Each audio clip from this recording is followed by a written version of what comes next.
Hello friends, बहुत से लोगों की डिमांड थी कि सिंप्लीफिकेशन की C9 मेथड, जिसको डिजिट सम के नाम से भी जाना जाता है, उस पर एक फुल वीडियो बनाया जाए। तो आज मैं आपके सामने लेके आया हूँ फुल वीडियो डिजिट सम का। और ये मेथड जो है ये आपके सिंप्लीफिकेशन के कठिन से कठिन क्वेश्चन को बहुत चुटकियों में हल कर देगी। तो अगर आप इस वीडियो को देखते हैं तो आप बहुत कुछ नया सीखेंगे। तो बने रहिए इस वीडियो के साथ। इसमें एक से एक क्वेश्चन लिए हैं मैंने, जो कि अलग अलग एग्जाम्स में पूछे गए हैं, और उसको देखिए किस तरीके से ऑप्शन से उड़ाया जाता है। तो ध्यान से देखिए, चलते हैं हम इस मेथड की तरफ। तो देखिए, सबसे पहला क्वेश्चन होता है कि डिजिट सम आखिर है क्या। तो डिजिट सम का मतलब होता है मूलांक। कोई भी नंबर ले लीजिए, बड़े से बड़ा नंबर ले लीजिए, उसके अंदर उसका मूलांक छुपा होता है।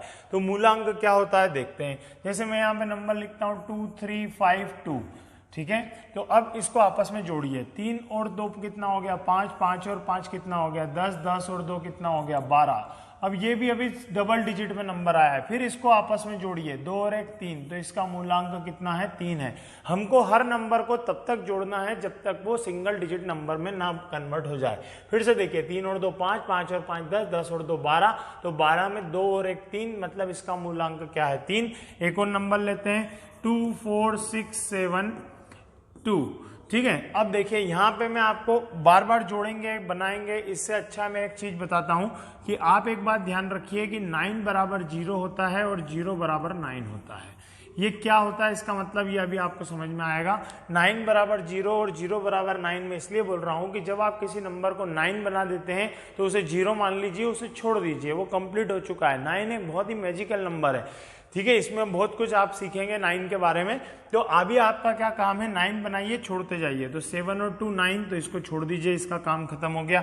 अब यहाँ पे देखिए 6 है, तो इस 4 में से 3 इसको दे दीजिए, तो ये क्या बचा 1, तो ये क्या बन गया 9, और 2 और 1 क्या हो गया 3। तो देखिए इसका मूलांक भी क्या आ गया 3। अब यहाँ पे अभी देखा था हमने, इसका डिजिट सम क्या आ रहा था 12 आ रहा था, जिससे इसका मूलांक क्या आया था 3 आया था। तो देखिए 5, 5 के बाद 5 और 2 7 और 2 9, जैसे ही 9 आपने बनाया क्या बच गया 3, और 3 ही तो इसका मूलांक था। तो समझ में आया आपको। आपको कोई भी नंबर लेना है और उसको 9 बनाते चलना है। जैसे ही नंबर 9 बन जाता है आप उसे 0 मान लेंगे, उसे छोड़ देंगे, ठीक है। तो इस तरीके से मूलांक निकाला जाता है। अब इस मेथड का उपयोग किस तरीके से किया जाएगा क्वेश्चंस में, वह आपको समझाता हूं।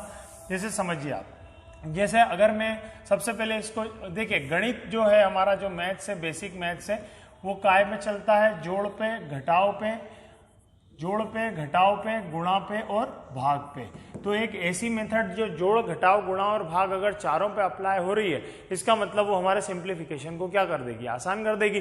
तो देखते हैं ये डिजिट सम मेथड मैथ के जोड़ पे कैसे काम करती है। तो देखिए, अगर मैं ऐड करता हूं 15 और 14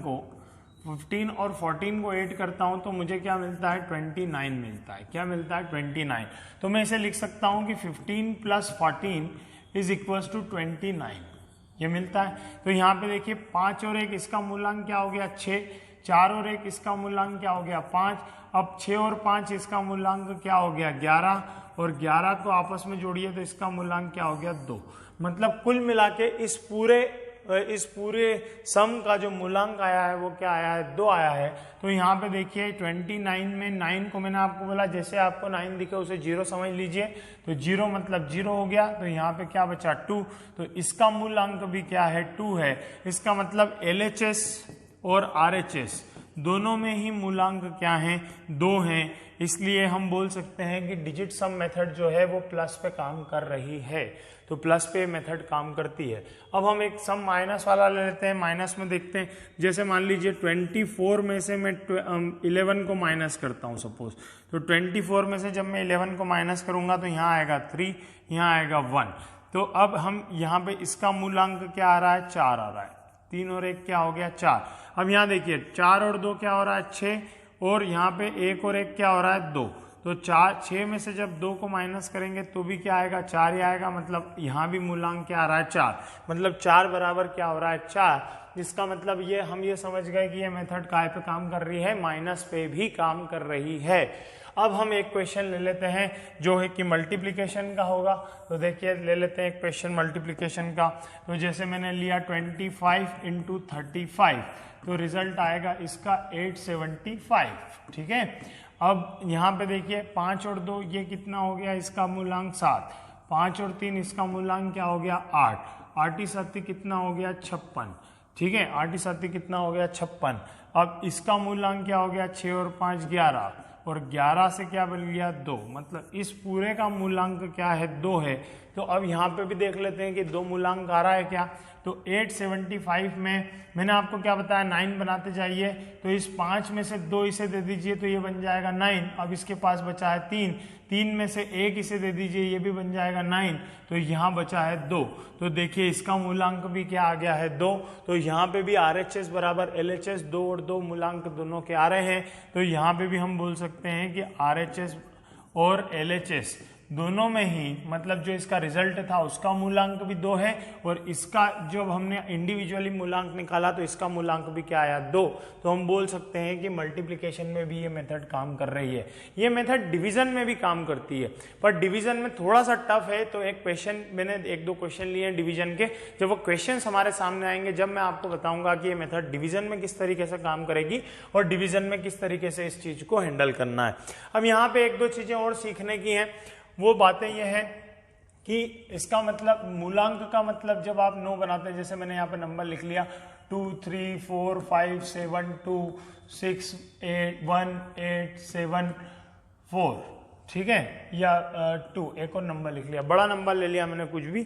तो अगर मैं आपसे पूछूं ये क्वेश्चन, जैसे एक बार रेलवे के एग्जाम में भी पूछा गया था कि अगर इस नंबर को 9 से डिवाइड करेंगे तो रिमाइंडर क्या आएगा, 9 से इसे डिवाइड करेंगे तो शेषफल क्या आएगा, रिमाइंडर क्या आएगा, ये क्वेश्चन पूछा गया।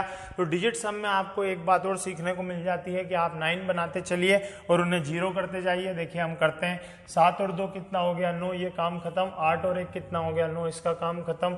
6 और 3 कितना हो गया 9, 4 और 5 कितना हो गया 9, 7 और 2 कितना हो गया 9, और 4 और 2 ये 2 चीजें बच गई, तो 4 और 2 कितना हो गया 6, मतलब इसका मूलांक क्या है 6 है, या जो डिजिट सम है इस नंबर का वो क्या है 6 है। और 6 ही वो नंबर होगा जब इस पूरे नंबर को आप 9 से डिवाइड करोगे तो रिमाइंडर जो आएगा वो भी क्या होगा 6 होगा। तो जो किसी नंबर का मूलांक होता है, बड़े नंबर का मूलांक जो संख्या होती है वही उसका रिमाइंडर होता है 9 से डिवाइड करने पे।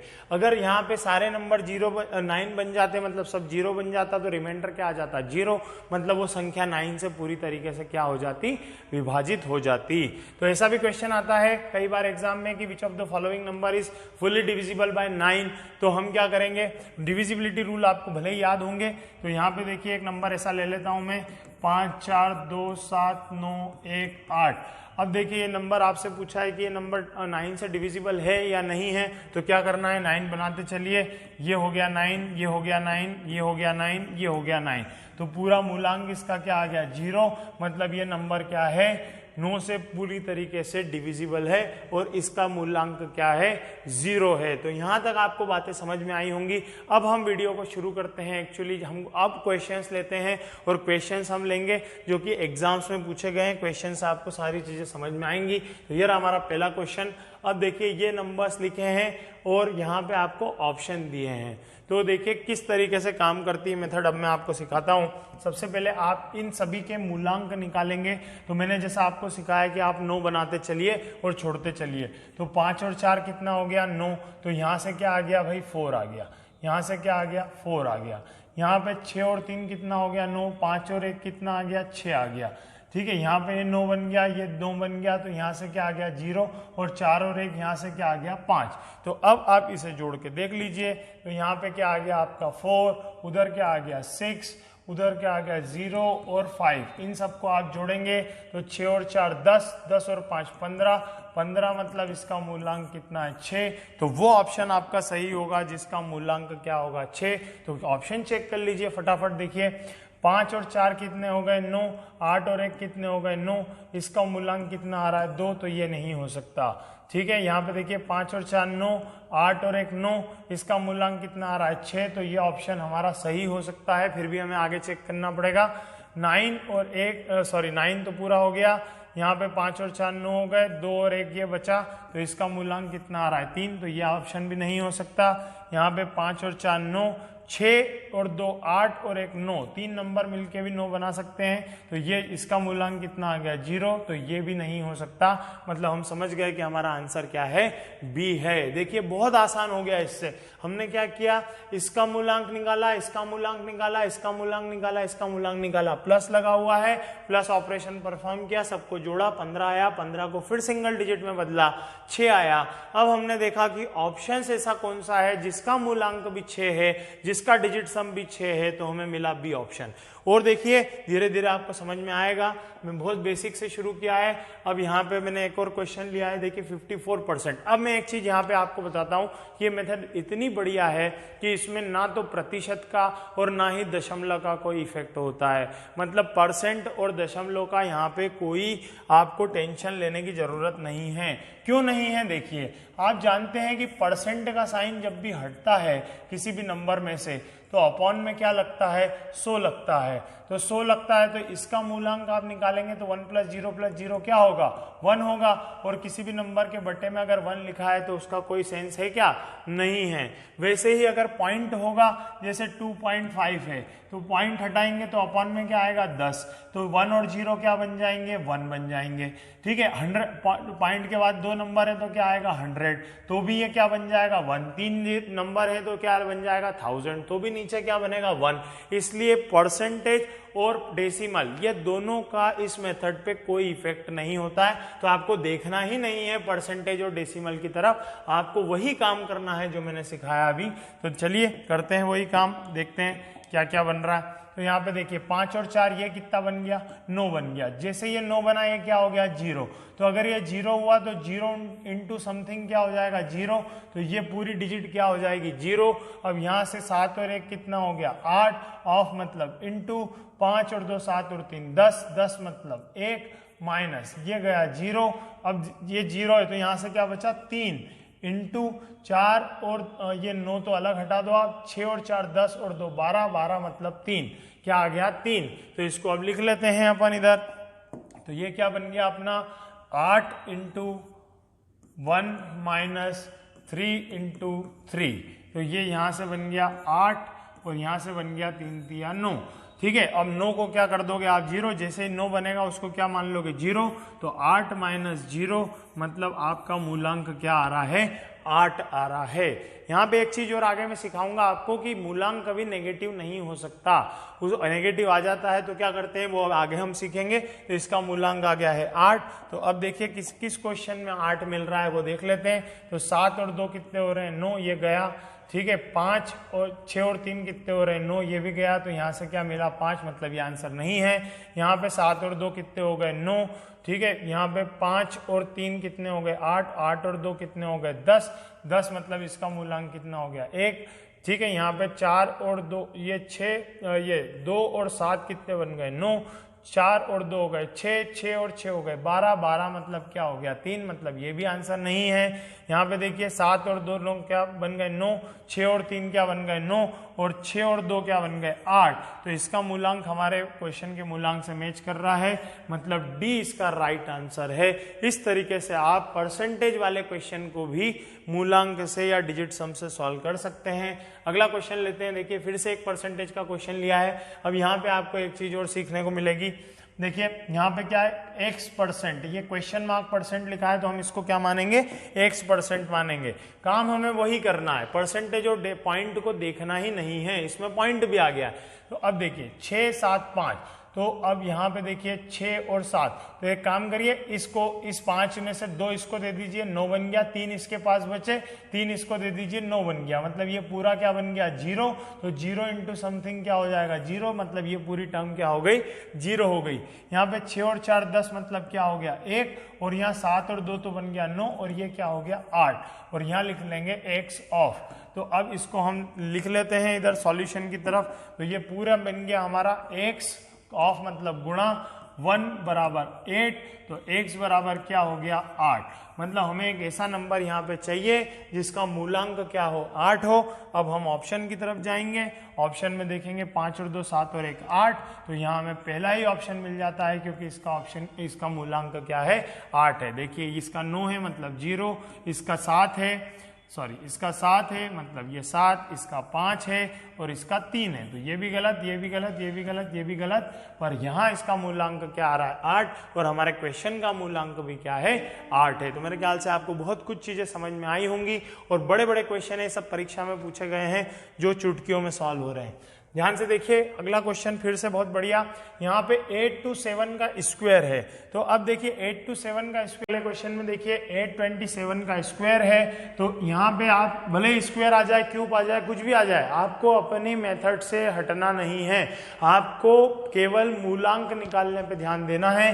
तो 7 और 2 कितना हो गया 9, क्या बचा 8, तो 8 के ऊपर क्या लगा हुआ है स्क्वायर, तो 8 का स्क्वायर कितना हो जाता है 64 और 6 और 4 को जोड़ेंगे तो क्या आ जाएगा 10 और 1 और 0 को जोड़ेंगे तो क्या आ जाएगा 1, मतलब इस पूरे का मूलांक क्या है 1। तो हमें एक ऐसा ऑप्शन ढूंढना है जिसका मूलांक क्या हो 1 हो। तो देखिए यहाँ पे देखिए 6 और 3 क्या हो गया 9, ये गया 9, ये गया 9, 8 और 3 कितना हो गया 11, तो इसका मूलांक कितना होगा 2, तो ये हमारा आंसर नहीं है। यहाँ पे देखिए 6, यहाँ पे ये 9 और ये 9 और यहाँ पे ये 9 और 9 चले गए। अब ये 6 और 3 क्या हो गया 9 और यहाँ पे 8 और 2 कितना हो गया 10, तो 10 से मूलांक क्या आ जाएगा 1, मतलब हमें एक मूलांक वाला चाहिए था। तो ऑप्शन नंबर बी हमारा आंसर है। फिर भी हमें आगे चेक करना होगा, अगले क्वेश्चन में मैं आपको बताऊंगा कि किस तरीके से गाड़ी अटकेगी हमारी कहीं। ठीक, देखिए इधर अब यहाँ पे देखिए 9 गया 9 गया, 6 और 3 9 गया, 8 और 1 9 गया, इसका मूलांक 0, ये 9 ये 9, ठीक है, और ये 8 और 1 9 और 6 और 5 11, इसका मूलांक 2, 7 और 2 9 और ये 9 और 7 और 5 12, मतलब 3 और 6 और 3 9, तो इसका भी मूलांक कितना 0। ठीक है, तो यहाँ पे एक ही ऑप्शन ऐसा मिल रहा है जिसका मूलांक क्या है 1, तो वो हमारा आंसर होगा। अगला क्वेश्चन देख लेते हैं। अब देखिए ये वाला जो क्वेश्चन है यहाँ पे हमारा C9 मेथड फेल होने वाला है। इस क्वेश्चन में हमारा मेथड क्या हो जाएगा फेल हो जाएगा। तब क्या करेंगे वो भी सीखते हैं। तो देखिए क्या क्यों हो रहा है फेल, पहले तो मूलांक निकालते हैं। तो यहाँ पे देखिए 9 आ गया, फिर 6 दूनी 12 और 1 13, यहाँ से 13 मतलब 4 आ गया, इससे क्या आ गया 4। ठीक है, यहाँ पे देखिए 9 गया पर 5 और 6 तो 11, 11 और 2 कितना हो गया 13, 13 मतलब कितना आ गया, ये भी 4 आ गया। देखिए इधर यहाँ पे फिर से एक बार चेक कर लेते हैं, 6 और 6 12 और 1 13 मतलब 4 आ गया, 5 और 2 7, 7 13, ये भी कितना आ गया 4 आ गया, प्लस 4 माइनस 8 5 13, 13 मतलब कितना आ रहा है यहाँ पे फिर से 4 आ रहा है, और 4 और 2 8 और 2 10 4 14 मतलब 5, तो यहाँ क्या आ रहा है 5 आ रहा है। तो यहाँ पे देखिए ये टोटल मिलके बन रहा है 8, और ये प्लस या माइनस को आप हटा दीजिए, एक माइनस से एक प्लस क्या हो जाएगा कैंसिल, और 4 और 5 दोनों जुड़ जाएंगे तो कितना आ जाएगा 5 और 4 9, पॉजिटिव जुड़ जाएंगे तो इसका मूलांक क्या आ गया 9, मतलब क्या आ गया 0। तो हमें 0 मूलांक वाले ऑप्शंस देखना है। तो हम देखते हैं 0 मूलांक वाले ऑप्शन क्या है। तो एक तो 9 ये हट गया, फिर 6 है तो 4 में से 3 इसको दे दो 9 बन गया, एक बचा एक इसको दे दो तो ये 0। तो एक ऑप्शन तो हमें ये मिल गया जिसका मूलांक क्या आ रहा है 0 आ रहा है, मतलब आंसर आ सकता है ये, पर हम आगे चेक करेंगे। देखिए आगे बढ़ते हैं। अब ये यहाँ डबल 8 है तो एक इसको दे दीजिए एक इसको दे दीजिए, दोनों बन गए 9, ये बचा 2, 6 और 2 कितना हो गया 8, तो ये तो नहीं है, ये 9 गया, ये 4 में से एक इसे दे दीजिए ये बन गया 9, और 3 बचा जो इसको दे दीजिए ये भी बन गया 9, तो ये भी आ गया भाई 0। तो देखिए आप 2 ऑप्शन आ गए हमारे पास जिसके मूलांक क्या हैं 0 हैं। तो जब 2 ऑप्शन आपके पास एक जैसे आ जाएं तो फिर आपका C9 मेथड काम नहीं करेगा। तब क्या काम करेगा वो मैं अगले वीडियो में बताऊंगा कि C9 को कैसे इंप्लीमेंट करते हैं। पर इस क्वेश्चन में देखिए कि अब हमें क्या करना होगा। अगर आपके 2 ऑप्शन एक जैसे आ गए हैं तो फिर अब क्या करते हैं उस चीज को देख लीजिए। अब ये सारी चीज हमारी बेफालतू हो गई हैं, तो ये मैंने आपको इसीलिए ये क्वेश्चन लिया कि ये मेथड 90% क्वेश्चन में काम करेगी। 10% क्वेश्चन आपको ऐसे मिलेंगे जहां पे ऑप्शन के मूलांक क्या हो सेम हो। तब क्या करते हैं वो मैं नेक्स्ट वीडियो में बताऊंगा। पर यहाँ पे देखो मैथमेटिकली हमें क्या देखना चाहिए उस पर आप ध्यान दीजिए। अब हमें जानते हैं कि जोड़ और घटाव में क्या होता है, लास्ट के 2 डिजिट यूनिट प्लेस से यूनिट प्लेस बनता है, आखिरी के 2 अंकों से आखिरी के 2 अंक बनेंगे। तो हम केवल इन आखिरी के 2 अंकों पे फोकस कर लेते हैं और आखिरी के 2 अंकों से रिजल्ट निकालने की कोशिश करते हैं। हमारा एक तो ये वाला आया था ऑप्शन सेम और एक ये आया था हमारा ऑप्शन सेम, तो हमारी नज़र इन 2 ऑप्शंस पे रहेगी। तो 60 यहाँ लिख लेते हैं हम 60 प्लस यहाँ लिख लेते हैं 56, यहाँ लिख लेते हैं माइनस का 50 और प्लस लिख लेते हैं 28। ठीक है, तो 56 और 50 का जो डिफरेंस है वो कितना आ जाएगा, +6। तो 60 + 6 + 28 ये बन रहा है। तो ये सब जोड़ने पे देखिए कितना बन रहा है, 94 बन रहा है। मतलब आखिरी के 2 अंक क्या आना चाहिए, 94, जो इसमें मिल रहे हैं। मतलब ऑप्शन नंबर सी हमारा क्या होगा, आंसर होगा। तो यहाँ पे भी दोस्तों आपने सीखा कि किस तरीके से C9 मेथड फेल भी हो जाती है। 1-2 क्वेश्चन और देखते हैं। देखिए यहाँ पे फिर एक और मल्टीप्लिकेशन का क्वेश्चन आ गया। अभी तक हमने प्लस के क्वेश्चन देखे, अब मल्टीप्लिकेशन के क्वेश्चन देखते हैं। तो यहाँ पे भी देखिए 5 और ये क्या बन रहा है अपना 5 और 8, मतलब ये टोटल हो रहा है 13। 13 मतलब क्या हो रहा है 4। मैं यहाँ लिखता हूँ इसको, इधर क्या आ रहा है 4, यहाँ 9 गया तो क्या आ रहा है 6, और यहाँ पे 6 और 2 कितना आ रहा है 8। तो इसको सबको गुणा कर लीजिए। अब 6 चौक कितना हो गया 24, 24 से कितना आ रहा है फिर से 6, और 6 का गुणा 8 में करिए, 6 8 कितना आ रहा है 48। तो 8 4 कितना हो रहा है 12। तो 12 से मूलांक कितना आ जाएगा आपका 3।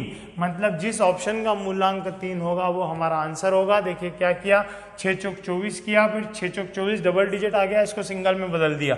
तो 6 और 4 2 और 4 कितना हो गया 6, फिर 6 8 48, फिर 2 डिजिट में आ गया, दोनों को जोड़ा कितना आया 8 और 4 12, फिर डबल डिजिट, इसको भी सिंगल डिजिट में बदल दिया तो कितना हो गया 3। हमको हमेशा क्वेश्चन को सिंगल डिजिट में बदलना है, धीरे धीरे आपकी हैबिट हो जाएगी। ये गया 9 बन गया। ठीक है, इसके बाद 6 और 3 9 बन गया, तो 2 और 4 कितना बन रहा है 6। हमको क्या चाहिए 3, ये हमारा ऑप्शन नहीं हो सकता। फिर आगे बढ़ते हैं, 6 और 3 कितना बन गया 9, 5 और 4 कितना बन गया 9, 2 और 2 कितना हो रहा है 4। हमको क्या चाहिए 3, ये भी हमारा ऑप्शन नहीं है। 6 और 3 कितना हो गया 9, 5 और 4 कितना हो गया 9, 2 और 1 कितना हो रहा है 3। मतलब सी हमारा ऑप्शन हो सकता है। फिर भी हम इसे चेक करेंगे, 6 और 3 कितना हो गया 9, 5 और 4 कितना हो गया 9, 3 और 2 कितना हो गया 5, तो इसका मूलांक आया 5। तो ये भी हमारा ऑप्शन नहीं है। इसका मतलब इस क्वेश्चन में हमें सीधे सीधे दिख रहा था कि सी हमारा ऑप्शन है। तो 90% केसेस में 90% ये पास होगी मेथड और 10% क्या हो जाएगी ये फेल। तो अगर आप 10% फेल को देखेंगे तो इस मेथड की खूबसूरती को नहीं समझ पाएंगे। तो 90% ये आपको काम आ रही है। तो एक ट्राई इस मेथड से हर क्वेश्चन को सिंप्लीफिकेशन के करके देखने में क्या हर्ज। अब देखते हैं कि ये मेथड क्यूब के क्वेश्चन के साथ किस तरीके से डील करती है। तो देखिए समझते हैं इसको भी।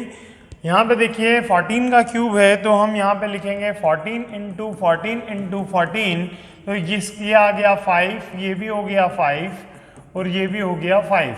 5 × 5 × 5 हुआ 125। तो 5 और 2 7 और 1 8, मतलब इसका मूलांक क्या है 8। तो हमें एक ऐसा ऑप्शन ढूंढना होगा जिसका मूलांक क्या है 8। तो देखते हैं, 5 और 4 कितना हो गया 9, तो 4 और 2 कितना हो गया 6। तो ये हमारा आंसर नहीं है। 6 और 2 8 और 1 इसमें से दे दीजिए, तो ये हो गया 9 और ये बना 3। तो 4 और 3 कितना हो गया 7, 7 और 2 कितना हो गया 9, 4 और 4 कितना हो गया 8। इसी की हमें ज़रूरत थी। तो ऑप्शन नंबर सी हमारा आंसर हो सकता है। आगे और चेक करते हैं, 8 और 2 कितना हो गया 10, 10 और 8 18, 18 मतलब क्या हो गया 9, मतलब इसका मूलांक क्या हो गया 0। मतलब हमारा आंसर क्या है सी है। तो ये दोस्तों ये हमने कुछ एक क्वेश्चन लिए। अभी इस मेथड में डिवीजन बताना बाकी है। जब डिवीजन सामने आता है तो ये मेथड थोड़ी सी डिफिकल्ट हो जाती है।